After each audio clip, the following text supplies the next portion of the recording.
Well, welcome to Wednesday morning, everybody. And today our devotion is from the book of Psalms, Psalm 88. Hope you've read this one and are already written in your journal what you learned about God, about yourself, about humanity, and what is God saying to you, and how are you going to respond to it. Psalm 88 is different than all the other Psalms in the Bible. And what I wrote as the headline in my journal after reading this psalm is, when faith is hard, really hard. When faith is hard, really hard. You see, Psalm 88 is unique because the author is describing great suffering that he's enduring. Now, it sounds like physical suffering, but that may be a symbolic way of describing other suffering. We're not sure, but he's in pain, and he's been suffering for a long time, it seems. And yet there are other psalms, many psalms, in fact, that where the author, the writer, describes suffering in great detail, just like here. But what makes this psalm unique is that while he's describing his personal suffering, there's not one hint of hope in this psalm. There's no light at the end of the tunnel. He does not even ask God for deliverance from his suffering. There's no looking forward to a better day. That's what makes this psalm unique among the other psalms that talk about hardship and suffering and pain. There just doesn't seem to be any hope here. In fact, this psalm seems like just one long complaint. God, this is happening. God, why? God. It's like one long complaint about how hard it is. And yet, in the midst of this bleak, hard, dark psalm, in verse 1, Psalm 88, verse 1, he says, "O Lord, the God of my salvation." He had a relationship with God. He knew he had a relationship with God. And nowhere in this psalm does he ever abandon that relationship. Does he ever turn his back on God, on his faith? And in fact, he keeps praying.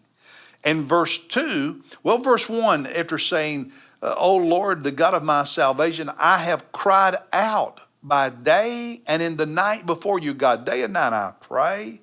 Verse 2, "Let my prayer come before you. Incline your ear to my cry." And then in verse 9, "My eye has wasted away because of affliction." It's almost a sense that I've cried so much, God, I can't even see anymore. "And I have called upon you every day, O Lord. I have spread out my hands to you." He's beseeching God. He's praying. And then in verse 13, "But I, O Lord, have cried out to you for help.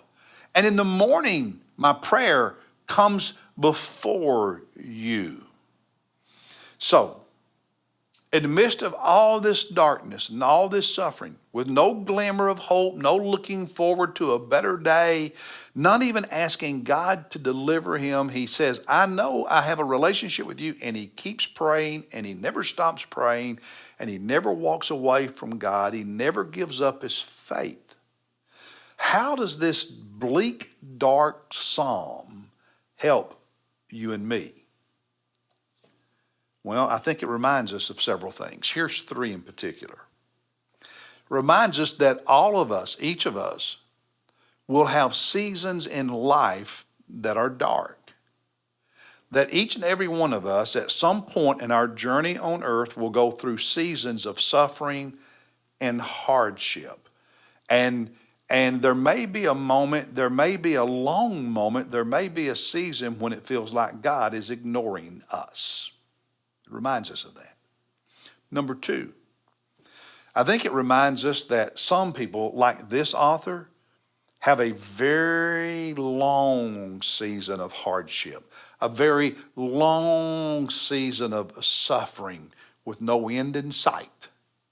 Life is not fair, and some people do suffer more than others and longer than others, and it's not always their fault. It's not always because of anything they did wrong that brought it on them.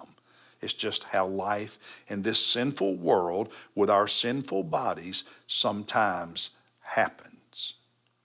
And then third, it reminds us that all of us are going to have moments when we have questions which seemingly have no answers, where we have questions for God and he doesn't give us an answer. They go unanswered, if you will. Reminds us of all of that. But what this author teaches us is that in the midst of those seasons, in the midst of those moments, we never give up and walk away. We never give up and abandon the faith. He did not. We do not. Like verse 1, O Lord, the God of my salvation, when we don't have answers to our questions, when there's no light at the end of the tunnel, when it seems like God is silent, we cling to that relationship we have with him. We never give up and we never walk away. The other thing is we keep praying, just like this psalmist. Even in those seasons when it feels like your prayers are not going beyond the ceiling in the room where you pray, when you don't have any sense that God is hearing and answering, we keep praying. We keep praying even when God is silent. You see, I'm grateful that God gave us one psalm out of all these psalms in this book where it's just bleak. And yet, God's man, God's woman stays true through all of it. It helps me know what to do when life gets hard. Never give up on that relationship with Jesus. Keep praying and never quit. Hey, God bless you. I'll see you tomorrow.